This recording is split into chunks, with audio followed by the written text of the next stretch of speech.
네, 반갑습니다. 우리는 칼빈의 기독교 강요를 공부하다가 잠시 멈췄는데요. 다시 진행하려고 합니다. 칼빈의 기독교 강요 3권 2장 믿음에 대해서 계속 리딩을 했었죠.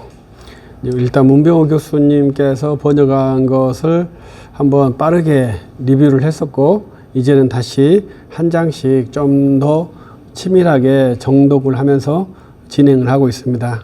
그런데 조금 이제 이 정독이라는 것이 굉장히 어려워요. 그래서 한 문장을 이해할 때도 몇 시간 걸리기도 하고, 또 그 문장이 해소가 안 되면 그 담에 막혀서 어떻게 이 담을 해소할 것이냐, 이렇게 담을 무너뜨리고 갈 것이냐, 우회할 것이냐, 멈출 것이냐, 이러한 난점들이 많이 발생합니다. 그래서 우리들은 이제 담을 많이 넘어서 우회해서 해소하지 못한 상태에서 이제 정독이 진행되고 있습니다. 그런데 우리들이 이제 그렇게 해서 책을 읽으면서 지식이 향상된다, 이렇게 볼 수 있습니다. 우리가 이 칼빈의 믿음이라는 것을 이렇게 탐구하게 된 이유는 그리스도의 능동적 순종과 수동적 순종을 하면서 보다 더 좀 더 근원적인 면에서 이해를 해보자. 이것은 결국 믿음의 문제라고 본다. 이제 칼빈은 믿음을 구원의 도구라고 봤는데, 청교도에서는 믿음을 구원의 조건으로 보고 있기 때문에, 이제 과연 그러면 우리는 믿음을 어떻게 해소해야 되는가, 이러한 논의를 하기 위해서 칼빈이 믿음에 대해서 구체적으로 정의했기 때문에 그것을 한번 리뷰를 한 것인데요. 지금까지 이 칼빈의 믿음의 정의를 볼 때 칼빈은 믿음에 대해서 명확하게 제시하지 않았다, 이렇게 볼 수 있어요. 명확하다는 것은 삼형식 문장, 믿음은 땡땡땡이다, 이러한 식으로 정리를 해 줘야 되는데, 칼빈의 정의하는 믿음을 볼 때는 믿음을 끊임없는 쟁투의 산물로 보고 있지 않느냐, 이렇게 저는 정리를 하고, 우리가 그 신앙이라고 하는 것, 믿음이라고 하는 것을 쉽게 구분하는 것이 불가능하지 않는가, 이렇게 생각하면서 탐구를 하고 있습니다. 그것은 루터의 글이나 칼빈의 글을 모두 다 읽을 때 공통적인 것 같아요. 그래서 루터도 굉장히 훌륭한 표현을 많이 합니다만은 명료한 문장으로서 정리한 것은 없다. 그러나 이제 명료한 것은 무엇이냐면, 하나님이 계시고 하나님이 인격이시기 때문에 확실한 의지를 가지고 계시고, 하나님의 의지와 인간의 의지를 비교할 수 없다, 이러한 것으로 저는 이해를 하고요. 칼빈도 하나님이 계시다, 하나님께서 교회를 세우셨다, 그러면 하나님이 세우신 교회의 사역자는 하나님의 의도를 드러내야 한다, 이러한 것으로 이해를 해 보았습니다. 그래서 우리들도 이제 교회의 백성으로서 이 교회를 세우신 일에 대한 것과 이 교회를 세우신 이의 뜻이 무엇인가, 이런 것에 대해서 좀 더 알아야 되는데, 이제 우리 믿음의 선진들의 모습을 보고서는 끊임없는 탐구, 끊임없는 정진이 그러한 산물인 것 같다, 이렇게 보여집니다. 그런데 이제 제가 연구하면서 하나의 난점을 만났는데, 그것은 우리는 피선교지이지 않습니까? 피선교지에서는 그 행위에 대해서 사회적 안전망이 없다는 겁니다. 그 기독교 체계에서는 그 행위에 대해서 사회적 안전망이 확보되어 있는데, 우리 같은 경우에는 사회적 안전망이 없기 때문에 크리스천들, 또 믿음의 사역자들은 어떻게 해야 될 것인지 깊게 생각을 해 보아야 한다라고 생각을 합니다. 그럼에도 이제 우리들이 믿음의 사람들이기 때문에 끊임없이 믿음의 정진을 해야 한다. 그래서 이러한 영상도 그러한 믿음의 정진의 한 산물로 이해를 해주시고 나갔으면 좋겠다 이렇게 생각을 하고요.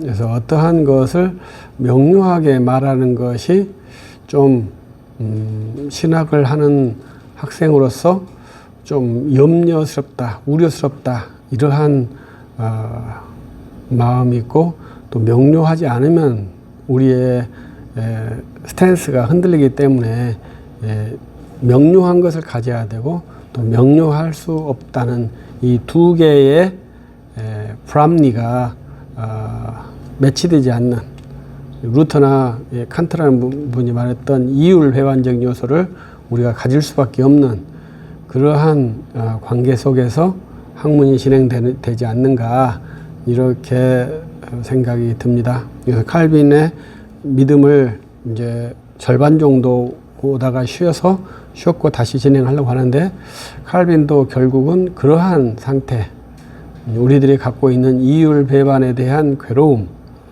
완전히 해소할 수 없는 무능에 대한 좌절, 그럼에도 우리가 주의 자녀라고 하는 뚜렷한 의식, 이러한 것에 통해서 어떻게 할 것이냐, 끊임없는 믿음의 정진을 해야 한다 이렇게 정리를 하고 이제 또 학문을 또 진행을 해 보도록 하겠습니다. 우리는 이제 칼빈의 기독교 강요 3권 2장 믿음에 대해서 섹션 23번에 와 있습니다. 23번에 에서는 이제 두려움, 경건에 대해서 말하고 있는데, 이 경건이라고 하는 것은 두렵고 떨림이다 이렇게 정의를 할 수 있습니다. 그러나 이 경건은 두렵고 떨림에서, 무서움에서 어떻게 할 것이냐, 무서우면 그 자리를 피해야 되는데, 경건은 무섭지만 하나님을, 그 무섭게 하신 무서운 하나님을 의지하는 특이한 현상의 발생이 경건의 모습이다 이렇게 볼 수 있겠습니다. 그래서 칼빈은 바울과 선지자 호세아의 말씀에 의해서 경건을 설명합니다. 칼빈에게 중요한 신학적 어휘가 이 경건이라고 하는 것이죠. 그래서 이 경건과 믿음은 목표가 동일한데, 경건이라고 했을 때는 하나님께 훈련을 받는 것을 경건으로 제가 정리를 해 보았고요.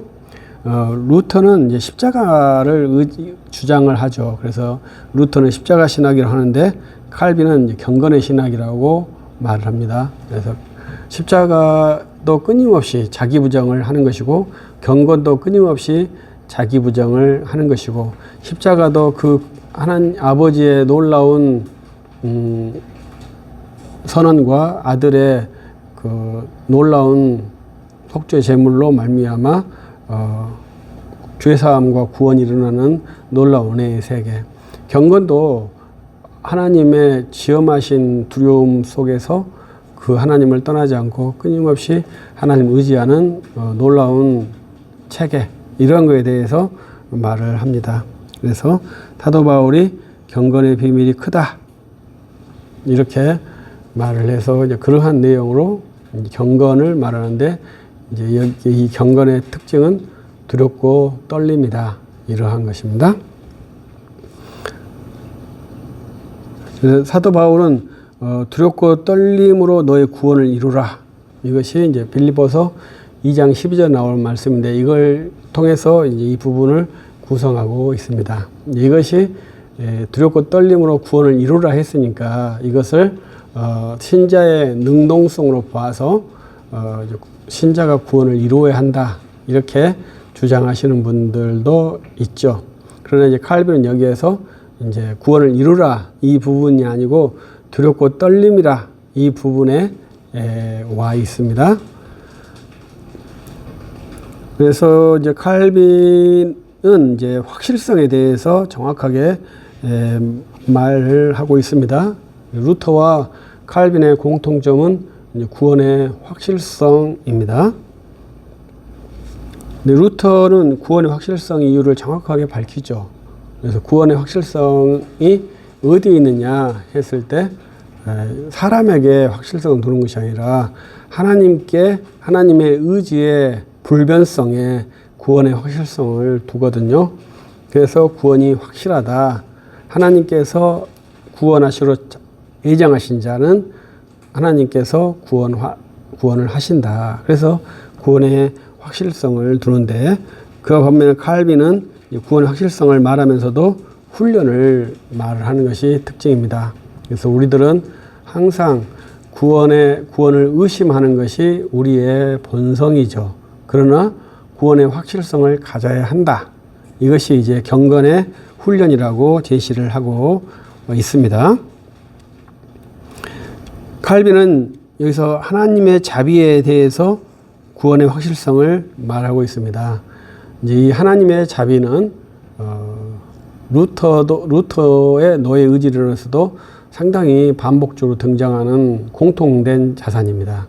그래서 루터나 칼빈이 우리 구원에서 하나님의 자비를 기본으로 놓고 진행하고 있다는 것을 알 수 있고요.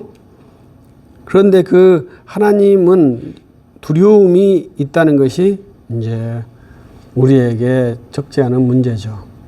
하나님은 결코 쉬운 분이 아니죠.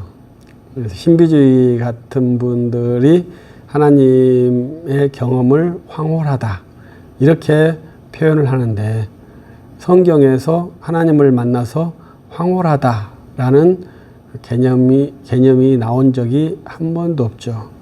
하나님의 현현에서는 항상 두려움과 공포가 나온 것이 성경에서의 하나님의 현현의 특징이죠. 그렇기 때문에 우리 성경의 제자들은 똑같이 그걸 반복해서 하나님 앞에 우리가 선다면 우리는 두렵고 떨리는 자세로 선다. 이렇게 고백을 할 수밖에 없죠. 그래서 언제든지 주의 자녀는 누구든지 존귀하신 하나님 앞에 설 때 두렵고 떨림으로 설 수밖에 없는 것입니다.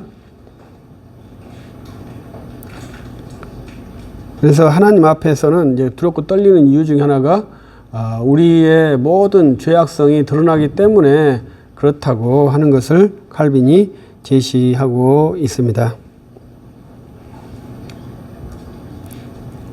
그래서 우리가 왜 하나님 앞에 두려움이 발생하는가? 그것은 하나님의 존엄성에 있다는 것을 말하고, 그 두려움을 이길 수 있는 것이 믿음이라고 밝히고 있습니다. 그래서 모든 사람은 하나님 앞에서 두려움을 갖게 되는데요. 신자는 두려움과 함께 위로를 갖는 것이 특징입니다. 그래서 칼빈은 여기에서 하나님의 진리를 말을 하게 돼서, 하나님의 진리를 믿는 자, 하나님께서 약속하신 것을 믿는 자, 우리는 본성상 하나님을 만나면 어마어마한 두려움을 갖게 되지만 하나님의 진리를 믿기 때문에, 하나님의 진리는 무엇입니까? 독생자를 믿는 자에게는 멸망치 않고 영생을 주신다는 하나님의 진리의 말씀이시죠. 그 말씀을 붙들기 때문에 우리들은 온전히 설 수 있게 되는 것이죠.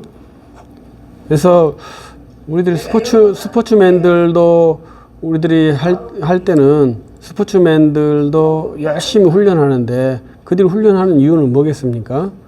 그 수많은 관중들의 그 열화와 같은 압박 속에서 평정심을 얻기 위해서 훈련한다고 저는 보거든요. 실력이 아무리 좋아도 평정심이 없으면 가치가 좀 많이 떨어지죠. 기록이 평준화되어야 평가가 되지, 좋을 때는 100, 나쁠 때는 빵, 이러한 자산은 쓰기가 매우 어렵죠. 모험을 해야 되죠. 그래서 우리들이 훈련을 한다는 것은 그 평균선을 갖게 하는 것인데, 우리는 사람이기 때문에 창조주 하나님을 만나면 무조건 두려움에 쌓이게 되어 있습니다. 그러나 하나님의 진리를 믿기 때문에 그 진리의 말씀으로 그 두려움을 이겨내면서 하나님과 함께 하는 것이 이제 경건의 모습입니다. 그래서 우리들이 여전히 게으르고 나태한다면 하나님을 만나는 것을 피하게 되죠. 그래서 신자의 영적 침체는 신자이지만 하나님을 만나는 것을 꺼리는, 범죄한 아담이 하나님 낯을 피하는 것처럼 신자가 하나님의 낯을 피하는 그러한 현상을 말할 수 있습니다. 오늘 이제 간략하게 어떤 신문 기사를 봤는데요. 우리가 주일날 예배를 해야 하느냐, 이러한 내용이더라고요. 일반 신문에 그렇게 나와 있어요. 주일날 예배를 반드시 해야 되겠습니까? 예배하지 않으면 하나님께서 진노하실까요? 저는 진노한다고 생각을 합니다. 크리스천은 반드시 주일날 예배를 해야 한다고 생각을 합니다. 그것은 그 예배의 제도를 인간이 만들지 않았기 때문에 그렇습니다.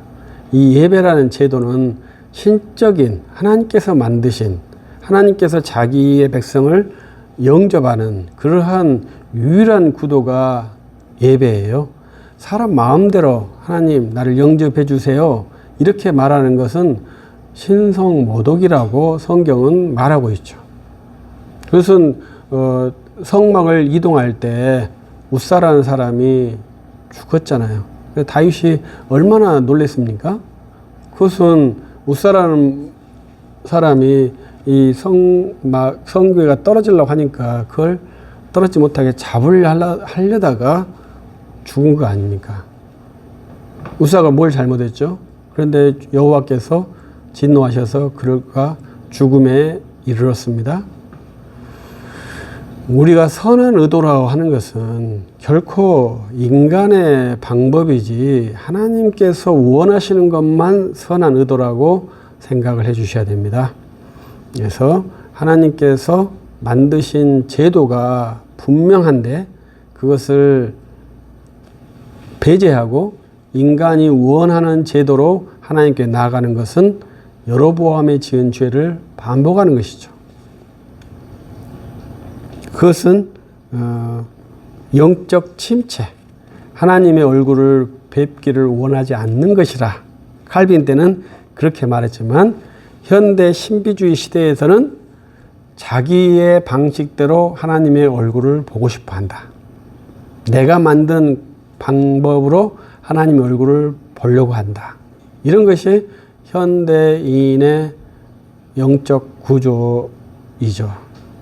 저는 여로보암의 범죄에 유사한 패턴이라고 봐요.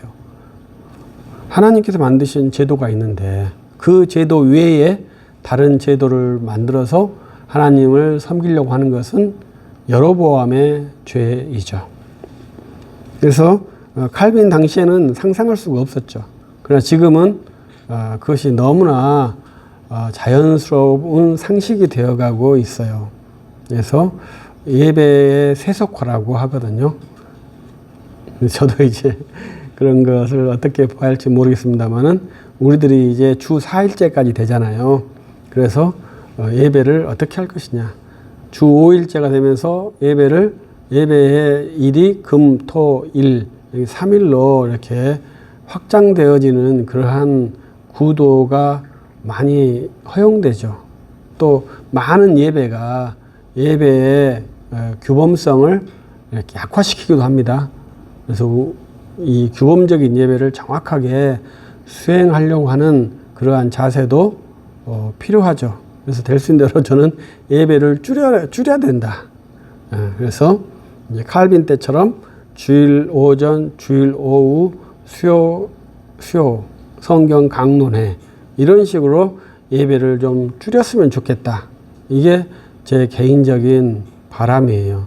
많은 예배를 하니까 그 예배에서 본래 해야 될 주일의 예배를 대체시키고 상쇄시키는 그러한 폐단이 좀 있는 것 같아요. 많은 예배가 좋다고 말하지만 많이 하면 다 하면 좋죠.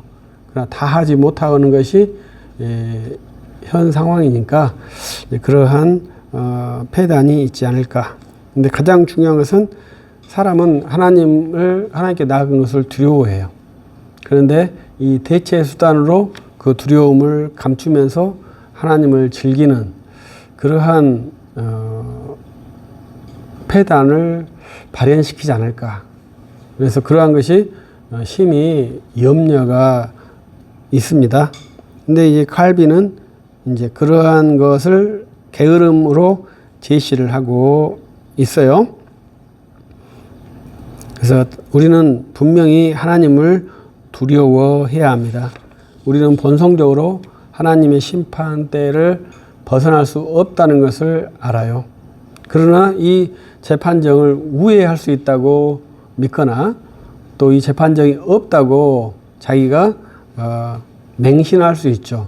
그러나 그 맹신이 사실이 아니죠. 그렇기 때문에 주의해야 되죠. 제가 그런 건 예언을 많이 듭니다. 우리가 독약을 먹고 이 독약은 독약이 아니야. 이 독약은 독약이 아니야. 독약이 아니다고 나는 믿어. 그러면 그 사람이 죽겠냐 안 죽겠냐. 안 죽을 수도 있겠죠. 그러나 죽겠죠. 또 쉽게는 비를 맞고 있어. 나는 비를 맞고 있지 않아. 이렇게 생각을 하면 그 사람은 비를 맞는 겁니까? 안 맞는 겁니까? 이렇게 이 사람의 의식이라는 것이 매우 독특하죠. 그래서 이미 그것은 이제 우리에게는 세계관 문제로 좀 더 유연하게 왔어요. 왜냐하면 사람마다 그 사물을 보는 이 프레임이 다르거든요. 그래서 그것을 모두가 다 다르다는 것이 이제는 인지가 됐죠. 그것을 통일시키려고 하는 의도도 없어요. 옛날에는 국가관이라고 해서 국가관이라는 것을 통일시키려고 했었죠. 그것을 이제 독재라고 해서 지금은 그러한 의도도 없습니다. 그렇기 때문에 모든 사람의 개체별로 보는 관점이 다 다르게 되어 있죠. 그러면 하나님도 그렇게 섬길 수 있느냐? 이렇게 되는 거지 않습니까? 그러나 시대가 아무리 변해도 하나님을 섬기는 방법은 변할 수가 없어요. 왜냐하면 하나님 섬기는 것은 시대의 방법으로 하나님을 섬기는 것이 아니라 하나님께서 제정하신 법으로 하나님을 섬기거든요. 그것이 예배가 주어지는 유일한 권세입니다. 국가법에 근거해서 예배가 주어지는 것이 아니에요. 이 예배는 하나님의 권세에 의해서 확보된 거예요. 그래서 이 예배를 지키기 위해서 주의 백성들은 여러 가지 많은 희생들을 해야 하고 충성을 해야 합니다. 근데 그 예배를 지키는 것이 편하냐? 편하지 않다 이거죠. 불편하고 어쩔 때는 두렵고 그 두려움을 이겨낼 수 있는 것이 경건이다. 이렇게 말씀을 할 수 있어요. 우리에게 가장 가까운 예는 신사참배죠. 근데 신사참배가 우리에게 이제 두렵지만 조금 문제가 있는 것은 국가의식과 관련된 거예요.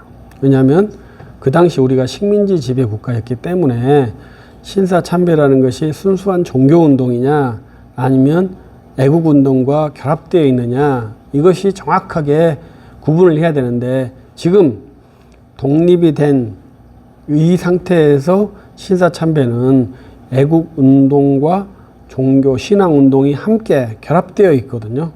그것은 좀 바람직하지 않죠. 그래서 이것은 100% 신앙운동이었다. 이게 매우 중요한 자산인데 우리는 지금 애국운동과 결합된 것으로 결부시켜서 생각을 하고 있죠. 이러한 개념들이 상당히 중요하죠. 왜 그러냐면 두려움 때문에 그렇습니다. 두려움과 탐욕 때문에 그렇습니다. 우리는 이 두려움과 탐욕을 이겨내고 하나님을 섬기는 그러한 훈련이 경건 훈련입니다. 그래서 하나님을 섬길 때 하나님이 그 어미의 두려움, 그러나 하나님의 진리의 정확함, 이 두 개를 가지고 하나님을 섬기는 것을 경건이라고 칼빈이 제시를 하고 있고, 마지막에 이 경건이란 말을 주고 있습니다. 그래서 이 경건은 달콤함, 즐거움, 그리고 두려움, 그리고 경탄, 이러한 것들을 복합적으로 주는 그러한 선물이에요. 그래서 이제 칼빈에게는 달콤함과 즐거움이 있는 게 아니라 두려움이 있고 경탄이 있는 그러한 산물의 경건이에요. 그래서 하나님을 아는 훈련을 할 때 저의 표현은 이것이구나 했을 때 저는 두려워해야 한다고. 카타르시스가 발생하는 것이 아니라 즉각적으로 두려움이 발생해야 한다고 제언을 드려요. 하나님의 뜻을 알면 신을 공부하는 학생에게는 바로 두려움이 오고, 그 두려움이 왔을 때 다시 주님께서 주시는 진리의 확증함으로 하나님을 더 붙들어서 믿음이 견고해지는, 확실해지는 그러한 영적 능력을 소유해야 한다는 것입니다. 그래서 마지막으로 칼빈이 제시한 것은 겸손을 말합니다. 그래서 이 경건과 이 겸손은 어떻게 보면 한 쌍처럼 되어 있어요. 우리말로도 좀 비슷하게 되어 있는데, 그래서 경건에는 이 겸손이 필연적으로 한 쌍으로 붙어져 있어 항상 경건에는 겸손이 나타나게 되는데요. 이 겸손이라고 하는 것은 자기 뜻에 반하더라도 법에 순종할 수 있는 힘이라고 저는 생각을 하거든요.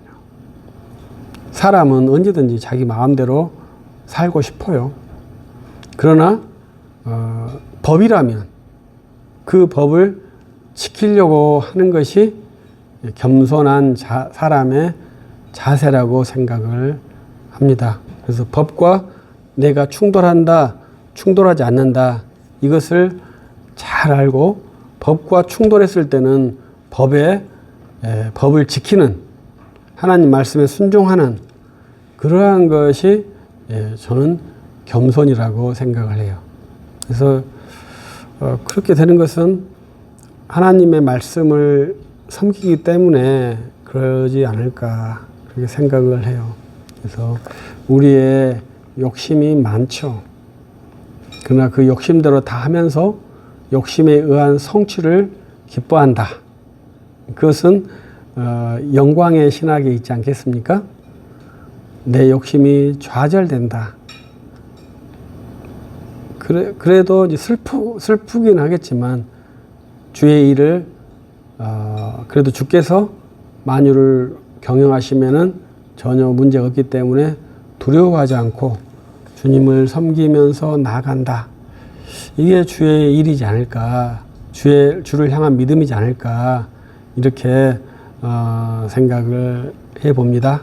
그래서 여기까지가 칼빈 섹션 기독교 강의 3권 2장 23항까지의 내용을 제 말로 이렇게 풀어서 한번 제시를 해 보았기 때문에 여러분들이 한번 문병헌 교수님의 번역이나 생명의 말씀사나 크리스천 다이제스트나 또 고영민 박사님의 번역이나 이러한 번역들을 또 읽어보면서 한번 같이 꾸준히 훈련하면 좋겠고요.